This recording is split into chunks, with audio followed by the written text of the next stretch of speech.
En el episodio de hoy vamos a hablar de los duelos y las pérdidas. Junto a Alberto Simoncini, especialista en este tema, vamos a hablar sobre cómo enfrentar una pérdida, cómo acompañar a alguien que está pasando por un duelo, por qué le tememos tanto a la muerte y por qué sigue siendo un tema tabú, y sobre si existe una fórmula para transitar los duelos de mejor forma. Este episodio es en colaboración con Crece tu Coco. Bienvenidos, bienvenidas y bienvenides. Hola Alberto, ¿cómo estás? Hola Juanjo y hola a todos lo que estáis escuchando. Estoy muy bien, gracias. ¿Y tú? Bienvenido, muy bien, feliz de tenerte y con muchas preguntas y muchas dudas de los duelos que te quiero hacer. Adelante, aquí estoy con mucha ilusión. Muchas gracias. Pues Alberto, primero cuéntanos un poquito sobre ti, cuéntanos cómo estás, esa es pregunta obligada un poco en el podcast, cómo te encuentras hoy y ya empezamos a hablar del duelo. Bien, me encuentro muy bien y con ganas de participar en este magnífico podcast. Además, decirte que he escuchado el episodio del año pasado que hiciste con tu amiga del alma, María José Alonso.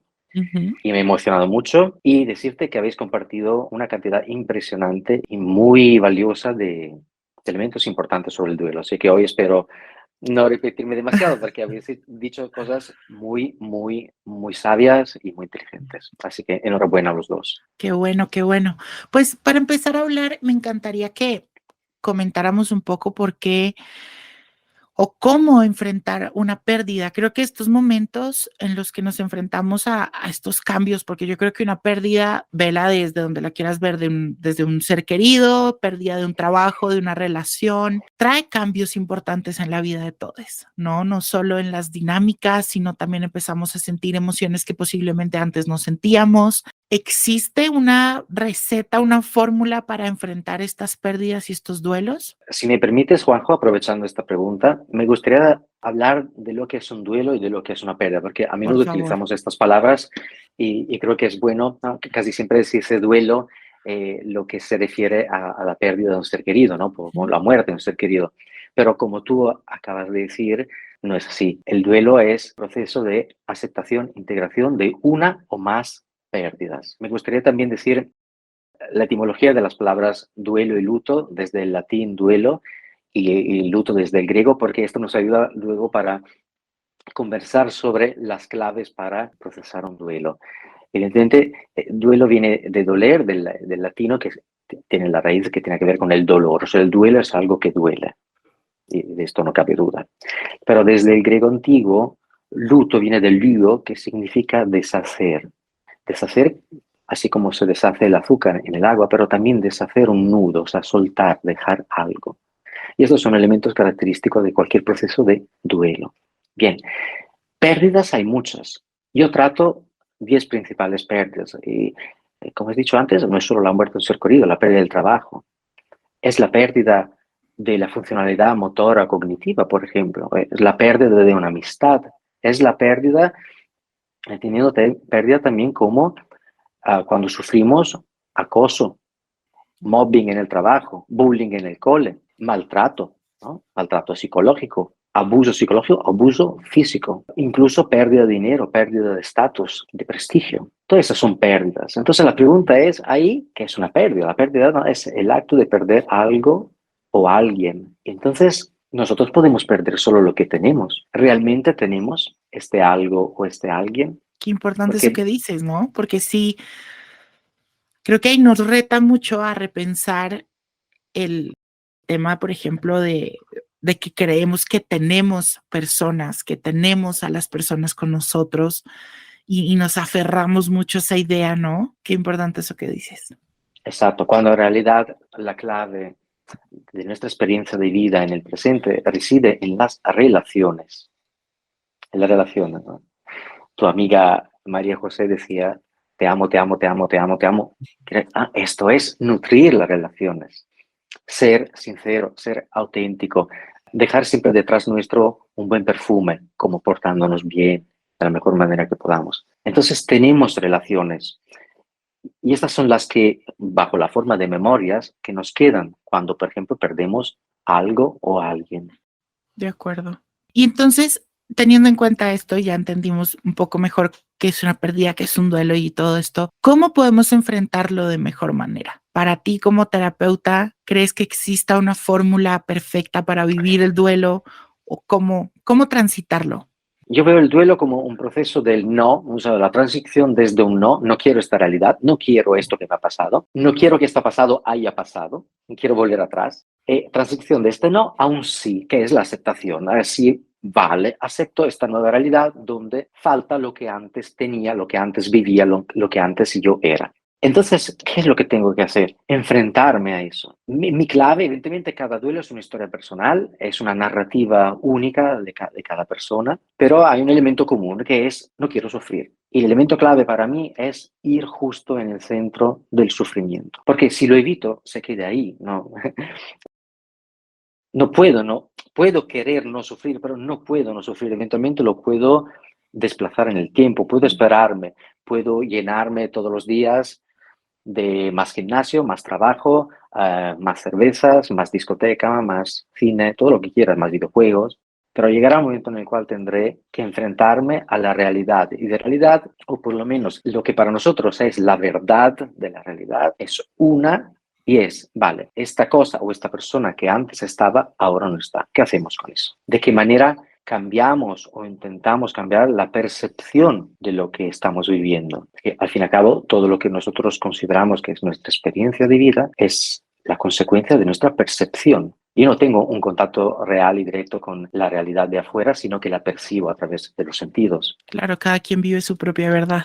Por ejemplo, si yo te digo que Pablo ha muerto, eventualmente dirás, no sé quién es, lo siento mucho, pero no sientes nada. Pero si te cuento la historia de Pablo y logro contarte quién era para mí, cambiará tu percepción. Entonces, a través de este cambio de percepción, sentirás empatía conmigo, entonces sufrirás. Lo mismo podemos hacer al revés, en el sentido, cuando sufrimos mucho, cambiando, modificando parte de la perspectiva, podemos entender que lo que hemos vivido puede tener otros significados. No vamos a borrar el sufrimiento, pero lo vamos a transformar en dolor, como la herida abierta, vamos a transformarla en una cicatriz, porque entendemos que hace parte de una experiencia de vida mucho más amplia de lo que yo puedo vivir desde mi única perspectiva personal. De acuerdo. Y eso que dices sí es muy importante y justo lo hablábamos en el anterior episodio de duelo, que sentirlo es lo más importante y creo que ahí sí, yo no soy muy de, ay, tienes que tener paso uno, paso dos, paso tres para vivir procesos, porque siento que son procesos muy personales, pero creo que sí algo innegable en el duelo es sentir y permitirse sentir.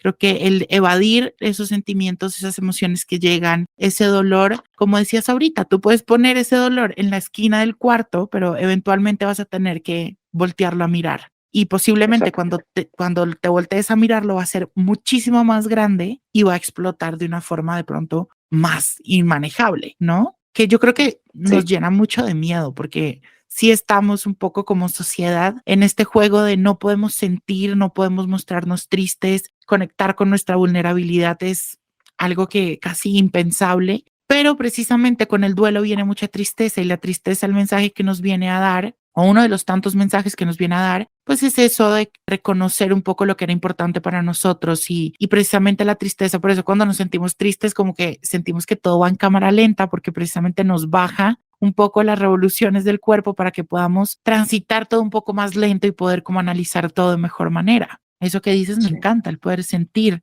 Y por ejemplo, ¿qué hacer con ese sentir? Que creo que eso es una pregunta que puede llegar a surgir. Listo, perdí a mi mamá y ya estoy enfrentándome a este dolor, pero ¿qué hago con eso? ¿Cómo empiezo a gestionarlo? Yo, Juanjo, veo dos dinámicas igualmente importantes, una interna y una externa. Empezando por la externa, que es realmente muy importante, me rodeo de personas, si tengo que rodearme de personas, me rodeo de personas que sepan callarse, escuchar, ¿vale? Escuchar, porque escuchar en este sentido es recoger mi dolor. No hace falta explicar nada, solo deben escuchar. Y eventualmente, si es para hablar, personas que sepan preguntar qué es lo que necesito. Necesito que me hagas una lavadora. Necesito que vayas a aquel lugar a recoger unos paquetes. Necesito que me limpies casa, que me cocines. O solo necesito que te quedes aquí a mi lado. Fantástico. Estos son los recursos más valiosos que podamos tener. Amigos, familia, vecinos de casa, da igual. Estas personas. Y a nivel interno es no solo sentirnos, sino sentir que todo lo que estamos sintiendo es válido. Es válido el odio, es válida la envidia, es válida la rabia, no solo el sufrimiento. El sufrimiento, por supuesto, sabemos que es válido, pero son válidos también sus amiguitos que le siguen, porque son emociones que nos están indicando dónde está tocando este sufrimiento. A menudo, por ejemplo, los padres que han perdido un hijo pequeño se enfrentan con la envidia cuando ven otras familias contentas en el parque o en el cole con estos hijos, ¿no? O padres que no tratan bien a sus hijos y dicen, ¿por qué me ha pasado a mí que quería a mi hijo? Y estos tienen un hijo y no son capaces de agradecer, no son capaces de amarlo de verdad, ¿no? Puede pasar con la madre, con el padre, con la pareja. Esta envidia es sana. ¿Por qué es sana? Porque es natural, porque así funciona, luego desaparece. Pero hay que aceptarla y no acumular, decir, ay, soy mala persona porque estoy sintiendo envidia. No, aquí no hay malas personas. Hay emociones y hay etapas. Entonces, lo más importante internamente es, ¿estoy sintiendo eso? Pues lo acepto. Es válido. Es válido porque lo estoy sintiendo yo. Entonces es natural. No hay nada raro, nada malo, nada que tapar. Esto es importantísimo. Si no, corro el riesgo de que además de sentirme mal, acumulo sentimientos de culpa por algo que es completamente natural. Y como todas las emociones, cuando nos permitimos sentirlas, poco a poco se van. Si intento reprimirlas, se quedan y se acumulan y se enfadan y luego sí que se pueden volver algo peligrosas. Y yo creo que importante es entender que hay emociones y ya. No hay emociones buenas, no hay emociones malas, como decías ahorita. Claro, hay emociones que son un poco más sencillas de manejar, de navegar, otras que son un poco más incómodas, que nos pueden de pronto enfrentar incluso emociones que nunca hemos sentido. Cuando yo viví el duelo de mi abuela, que fue una de las pérdidas más cercanas de seres queridos que tuve, para mí fue una avalancha de emociones grandísima. Justo lo que acabas de decir, sentí rabia, sentí tristeza, sentí un vacío muy grande, mucha nostalgia también por muchas situaciones, pero que no sabía ni por dónde empezar, ¿no? Y fue justo el empezar junto con mi terapeuta en ese momento tuve el privilegio de que me acompañara en todo este proceso de empezar como a discernir qué estaba sintiendo, por qué lo estaba sintiendo y poder acompañarme como en ese camino. Justamente me rodeé de todos mis mejores amigos y me rodeé, por ejemplo, de María José, con quien hicimos el otro episodio del duelo. Y básicamente de eso quiero hablar, como sé que vivir el duelo, vivir estas pérdidas es difícil y para muchos es por primera vez y no va a ser la única pérdida que uno va a vivir en la vida. Creo que vivimos diferentes pérdidas a lo largo de toda nuestra existencia, pero también nos vamos a enfrentar en momentos en los que vamos a tener que acompañar a otros en esas pérdidas, ¿no? Ahorita hablaste un poquito de poder rodearse de personas que sepan acompañar, que sepan recoger mi dolor, pero hablemos un poco más a profundidad de eso. ¿Cómo puedo acompañar a alguien que está pasando por un duelo? Muchas personas de pronto se ponen frías o incluso se distancian de otras personas porque no saben qué decir, pero ¿cómo podemos acompañar de mejor manera a las personas que atraviesan un duelo? Yo creo que, evidentemente, si una persona está sufriendo un duelo y este duelo es muy duro por varias razones que pueden ser, y sobre todo cuando se acumulan remordimientos o sentimientos de culpa en las memorias relacionadas con lo perdido, la persona perdida, esto complica el normal fluir del proceso de duelo. Ahí es donde recomiendo buscar un buen profesional y dejarse guiar para no pasar años en este duelo. Cuando nosotros queremos acompañar en el duelo, creo que lo más importante, Juanjo, es hacernos disponibles de la manera más útil para el otro. Tampoco llamar todos los días, enviar 40 mensajes, buscar con videollamadas todo el tiempo para saber si el otro está bien o si todavía está hablando de suicidio o de tristeza. ¿Vale? Es como decir, ahí estoy. Lo más importante que tú sepas es que aquí estoy. ¿Quieres llorar? Te llamo o vengo ahí. ¿Quieres que vayamos fuera a cenar? Vamos a cenar. ¿Quieres estar solo? Me lo dices y no te molesto. Pero está es como la columna, ¿no? No hace falta que la veas, pero ahí está. Y creo que es la cosa más importante. Tampoco imponer, evidentemente. Y si estamos nosotros en duelo, es saber pedir también, que nos cuesta muchísimo, ¿sabes? No, yo puedo solo, Muchísimo. yo puedo solo. Estás en duelo, pide, porque la gente luego, cuando tú le das esta posibilidad, esta opción, se siente útil. Entonces es una manera de volver a nutrir las relaciones. Me estás pidiendo ayuda, pero si yo estoy. No puedo, podré en otro momento o de otra manera, pero es muy importante también. Qué importante eso, aprender a pedir, pero en general en la vida creo que a veces nos cuesta mucho y lo hablaba mucho con Alicia, una amiga muy especial para mí, y ella me decía, ¿por qué te cuesta tanto pedirle a la gente que te sostenga? Y más a las personas cercanas, ¿no? O sea, no le estás pidiendo a cualquier extraño que venga y se quede contigo, que venga y te haga compañía, se lo estás pidiendo a tu mamá, a tu hermano, a tu mejor amiga. Y eso sí es importante. Y creo que en esos momentos de duelo a veces lo que tú decías ahorita, a veces no necesitamos mucho. necesitamos simplemente que nos escuchen, simplemente tener a la persona al lado para sentirnos acompañados. O sea, creo que eso es muy importante, aprender a identificar qué necesitamos, saberlo pedir de la mejor forma. Creo que también el duelo tiene, y tú me dirás, tiene varias etapas, ¿no? Hay momentos en los que uno está muy acompañado y está perfecto estar muy acompañado, pero hay momentos en los que también uno necesita hacer un proceso un poco más solitario y estar un poco más con uno y poder enfrentar eso. ¿Cómo se viven esas etapas? ¿Tú cómo lo ves como terapeuta? Este momento que tú dices, por un lado, es muy natural, es muy positivo. Siempre recomiendo también tener la habilidad de recortarse momentos de silencio y de soledad para podernos enfrentar al sufrimiento. El sufrimiento es nuestro, es interior, ahí tenemos que estar igual acompañados, pero por otro lado es un momento que se da también a nivel natural porque después de un mes, 2 meses, las personas que igual nos han acompañado se supone o piensan que deberíamos ya estar mejor. Entonces no tiene la atención o el cuidado que podían tener en un primer momento. A menudo escucho historias de cuando las personas que antes te han ayudado te dicen, bueno, pero ya ha pasado tiempo, ley de vida, ¿no? Hay que ir adelante. Es como, vale, han pasado 4 meses, ya. Esto evidentemente nos obliga a estar en soledad, pero hay que verlo como una oportunidad, no como una amenaza, ¿vale? Entonces, es como decir, vale, no es que los demás son malos y ahora ya no me quieren, sino que también pues, es el momento en el cual me han sostenido como un paracaídas en su momento, ahora es el momento de enfrentarme yo a estos momentos de soledad y duros. Alberto, ahora quisiera que habláramos un poco de la muerte. ¿Por qué le tenemos tanto miedo a la muerte? ¿Por qué nos causa como tanto miedo esa idea de irnos? Yo creo que yo he tenido un proceso muy bonito con la muerte, como que he entendido y la he resignificado. Antes yo era de las personas que le tenía pánico a la muerte y no a la muerte mía, a la muerte de quienes me rodean. Me daba pánico que se muriera alguien. Pero desde, por ejemplo, la muerte de mi abuela, hice un trabajo muy bonito de empezar a reconocer que sí, físicamente posiblemente no está conmigo, porque ya no voy los viernes en la tarde a su casa, ya no viene a almorzar a mi casa los sábados y en la tarde vemos películas, o sea, ya no pasan ese tipo de cosas físicamente, pero sí he hecho un trabajo muy grande de reconocer no solo los trazos que dejó ella en mí, sino reconocer diferentes formas en las que ella me acompaña durante siempre, en toda la vida, ¿no? Durante el camino.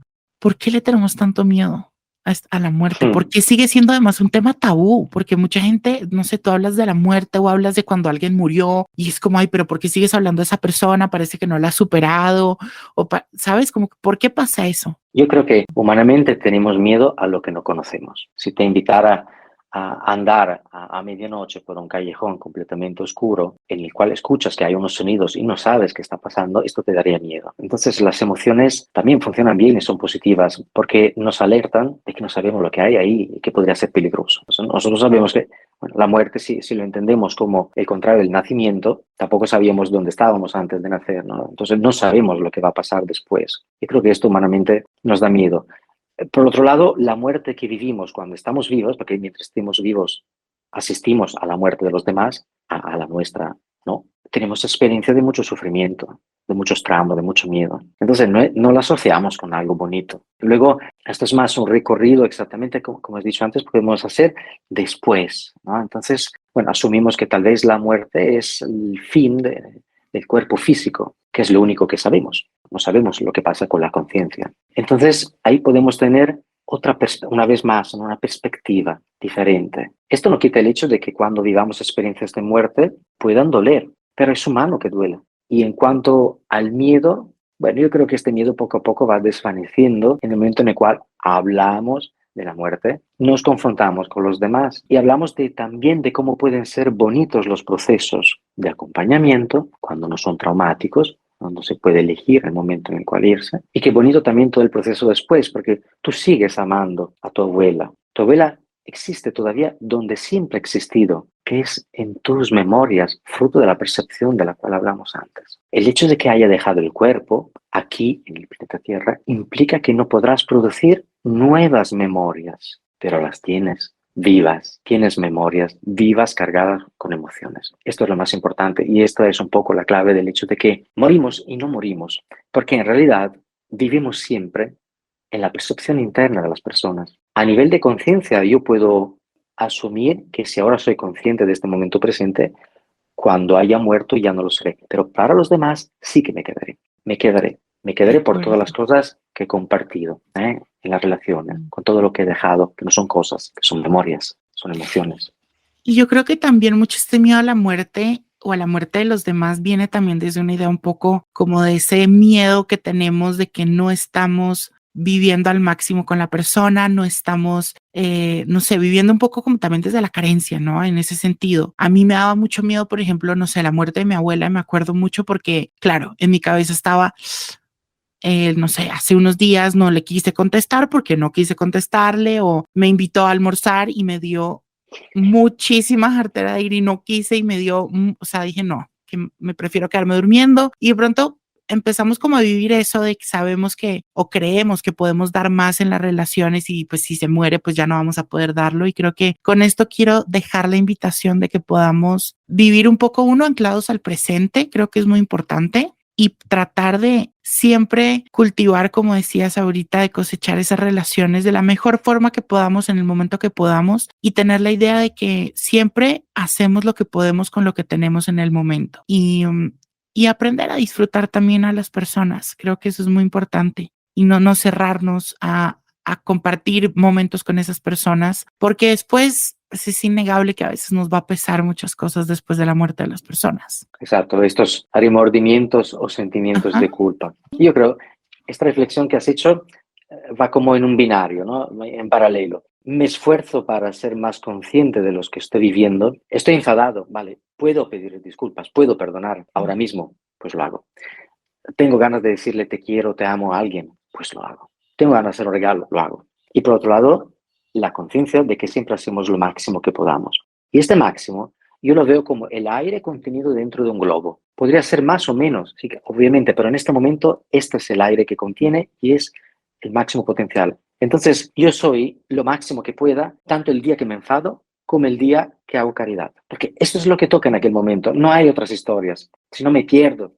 Y si no, cada momento que he hecho algo, entre comillas, negativo, creo sentimientos de culpa que no sirven de nada. El sentimiento de culpa solo sirve en el cual digo, vale, pues a partir de ahora me enfadaré menos, perdonaré más, trabajaré mejor, seré más amable. Ya está. De acuerdo. Alberto, y para terminar, una pregunta constante que llegó por parte de la comunidad y siempre como que me han preguntado mucho es, ¿cuándo sé que acabo el duelo? ¿El duelo dura toda la Sí. vida?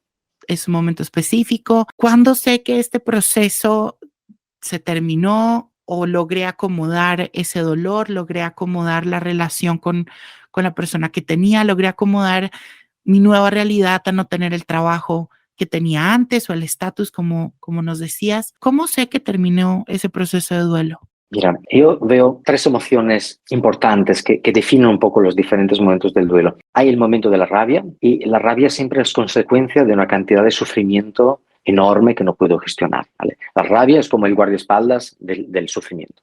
Cuando sufrimos demasiado viene la rabia, cuando no puedo gestionar este sufrimiento. El segundo momento es solo sufrimiento, ya no me enfado, pero siento que estoy sufriendo. Y la tercera emoción es el amor. Cuando yo puedo recordar una persona que haya muerto, una pareja que haya tenido, de la cual me he separado, cómo me sentía corriendo con las piernas cuando hoy no tengo las piernas, ¿vale? Cualquier tipo de pérdida. Y puedo sonreír y puedo sentir serenidad. Entonces yo creo que se ha acabado un proceso, que es justamente el proceso del pasar del no al sí, el proceso del aceptar que esta es mi realidad y entonces me puedo permitir vivir en esta realidad sin juzgar, sin juzgarme, porque cuando hay juicio, entonces punto el dedo y digo, no es justo, no me lo merezco, a los demás no le ha pasado, a mí sí. Qué importante. Decíamos en el episodio con María José que ella se dio cuenta que había logrado transitar todo el proceso de duelo con su papá, que fue bastante complicado cuando ella logró o empezó a sentir que no recordaba con dolor, con muchísima tristeza lo que fue su papá y toda la muerte de su papá, sino que empezó a recordar desde el amor, que recordaba desde el amor, que empezó a aceptar precisamente esa realidad de no tener a su papá físicamente ahí, pero pues hablábamos y pues a ver, o sea, es tu papá o es alguien que era muy importante en tu vida, es obvio que siempre te va a acompañar el recuerdo de esa persona, siempre vas a estar de pronto volviendo a esa idea de, cómo me gustaría que estuviera acá, pero es natural, ¿no? No somos, no sé, una maquinita a la que le quitas ese recuerdo y no vuelves a hablar de esa persona y no vuelves a pensar en esa persona, porque no, somos seres que nos conectamos con los demás y siempre nos van a acompañar, pero creo que el dolor cambia, como te decía, como acompañamos a otras personas también en eso, a que logren acomodarse en esa nueva realidad, como tú decías ahorita. Sí, y si puedo añadir, Juanjo, creo que el agradecimiento como práctica cotidiana Importantísimo. exacto, es importantísimo para ir hacia aquel amor. ¿No? ¿Vale? Digo, es triste que haya muerto mi papá, sí, pero ¿estás agradecido por haber tenido este papá? ¿Estás agradecido por todo lo que recuerdas con él? Por todas las veces que te dio un beso en la frente, que te acompañó a jugar, todas las veces que te apoyó. ¿Estás agradecido? Vale. Entonces, celebremos también la vida que has podido vivir con tu padre y celebremos la vida de tu padre, porque esto es mucho más que los pocos momentos de ahora de sufrimiento. El sufrimiento es enorme, evidentemente, pero celebremos la vida, no solo lloramos la muerte. Y la gratitud creo que nos permite conectarnos con eso, ¿no? Nos permite conectarnos con lo que se vivió, y eso que dices de la gratitud, creo que es una muy buena herramienta para empezar a enfrentar cualquier duelo, ¿no? Y para, o sea, la gratitud a mí me parece divina para muchísimos procesos, y creo que sí, en el duelo, el poder conectarnos con lo que fue y agradecer no solo de pronto lo que de pronto está como más por encima en la superficie de las relaciones, sino poder agradecer a profundidad lo que esa persona dejó en nosotros, lo que le aprendimos, lo que ese trabajo me permitió hacer, lo que esta relación, esta amistad, etcétera. Creo que sí nos conecta mucho con el presente y dejamos un poco la carencia un poco de lado, como ese sentimiento de ya no está, que simplemente nos conecta mucho más con ese sufrimiento y no nos permite transitarlo, ¿no? Y avanzar. Creo que es súper Exacto, me recuerda un importante. poco la imagen del vaso medio vacío y Ajá, medio lleno, ¿no? Sabemos ver que ha habido agua ahí, sabemos, ¿no? Tener gratitud para eso. importantísimo. Y esto Pues un poco Albert, reeduca nuestro ego también, ¿no? O sea, claro. rebaja las revoluciones del ego, que tiene la tendencia a quejarse, y volvemos a conectar con emociones más altas, por así decirlo. Y otra pregunta que llegaba mucho era, ya viví un duelo, ¿voy a vivir otro duelo en mi vida? Y creo que, claro que sí, ¿no? Ahorita nos decías, el duelo es el proceso de aceptar e integrar una pérdida, y una pérdida puede ser muchísimas cosas, no es solo la pérdida por la muerte de un ser querido, es la pérdida por la muerte de una mascota, por ejemplo, que también poco se habla, la pérdida de un trabajo, de una relación, de una pareja, de estatus, de un trabajo. O sea, creo que vivimos infinidad de pérdidas a lo largo de toda nuestra vida. Sí. Y ahora que dices animales, quiero decirte que yo trabajo pérdidas de seres queridos humanos, animales, e incluyo también los vegetales. Cuando Claro. muere o cuando se tira por abajo un árbol con cientos de años en una comunidad, en un pueblo, esto implica un duelo también, y el árbol está vivo, ¿vale? No creo que sea una exageración, sino es importante también incluir las pérdidas, porque cada pérdida es personal. Mm. Tú sufres porque amas, ¿vale? Si no, volveríamos a pensar que se supone que debería ser más válido el sufrimiento por un papá que en el sufrimiento por un perro. Pero No, claro. sufrimiento tiene que ver exactamente, es directamente proporcional al amor que invertimos en una relación o que Sí, tenemos no. para. Hace unos días me encontré con mi vecina y estaba como triste y me dijo, no, se me murió uno de mis perros, y la abracé porque sé que fue eso. Yo, por ejemplo, se me murió mi perro de toda la vida. Lorenzo llevaba 17 o 18 años conmigo, toda la vida. Tengo 23 años. O sea, desde que tengo uso de razón lo he visto, y fue muy duro. Y me acuerdo que ese fue de los primeros duelos en los que yo decidí no sentir, y fue el peor error del mundo porque claramente fue muy duro. Y las mascotas, o como tú decías, los árboles, o todos estos digamos, seres vivos también que nos acompañan, son compañía y generamos conexiones con ellos también, ¿cómo que no? O sea, para Exactamente. mí, por ejemplo, en este momento, mis gatos, que son mis hijos, son mi compañía diaria, y claro que cuando tengan que irse va a ser un proceso igual que el que viví con mi abuela, con mi abuelo, y los que voy a seguir viviendo aquí para adelante mientras estemos vivos, ¿no? Entonces, sí es importante aprender a reconocer que pérdida no es solo la pérdida de un ser querido, sino que hay diferentes pérdidas a lo largo de la vida. Y si puedo, Juanjo, añadir, Por favor. me gustaría especificar que detrás de cada pérdida hay subpérdidas que quedan escondidas, pero en realidad son las que nos duelen. En el caso, por ejemplo, cuando alguien pierde un perro, no solo pierde el cuerpo de aquel perro, sino que pierde el rol que él tenía con este perro. Pierde también la presencia multisensorial del perro en casa, el sonido que hacía aquel perro, la visión del perro, el perfume del perro. Pierde también la narrativa, la historia que nosotros nos contamos de nosotros mismos. Yo tengo un perro, ¿vale? Pues a partir de ahora ya no tengo este perro. O sea, hay muchas micro pérdidas que están escondidas detrás de la pérdida del ser querido animal, pero en realidad son fundamental, porque esto es lo que nos permite averiguar cuáles partes de nuestra narrativa personal, o sea, lo que nosotros nos contamos de nosotros mismos, están cambiando o se han derrumbado. Son los puntos en los cuales yo tengo que concentrarme y trabajar para la reconstrucción de estos vacíos. Claro. Qué importante. Nunca lo había pensado así, claro. Con una pérdida grande vienen unas pequeñas subpérdidas que también hay que atender y que también hay que revisar. Hay muchas de esas que hacían parte esencial de nuestra vida y que, por ejemplo, cuando yo perdí a mi abuela, perdí el sentarme a colorear y a hacer arte con ella. Ok, estoy buscando la forma de seguir con eso de una forma diferente en la que también además reconozco todo lo que ella a mí me ha enseñado y reconozco que está ahí conmigo pintando y haciendo arte, ¿no? Entonces creo que eso sí es muy bonito, lo de las micropérdidas, qué importante. Sí, si tendrás oportunidad de leer uno de mis libros, 21 duelos, detrás de cada pérdida explico cuáles son estas micropérdidas. Entonces esto es un buen trabajo para cualquiera que esté en un proceso de duelo para averiguar dónde tiene dolor, o sea, en cuáles micropérdidas. Pues bueno, no. Alberto, muchísimas gracias por acompañarme en este episodio. Creo que, wow, es uno de los temas que más me mueve y me encanta haberte tenido porque hablas con una claridad increíble, muy empático y bueno, este libro que nos cuentas lo van a poder encontrar en el newsletter semanal, obviamente, para que puedan leerlo y puedan verlo porque sí es un tema que tenemos que empezar a hablar más. Muchísimas gracias a ti por dar visibilidad a estos temas. Muchísimas gracias. Te mando millones de abrazos y toda la información de Alberto la pueden encontrar en el newsletter semanal que se pueden suscribir en juanjosetejada.com/newsletter o en el caption de este episodio. Nos escuchamos el otro miércoles.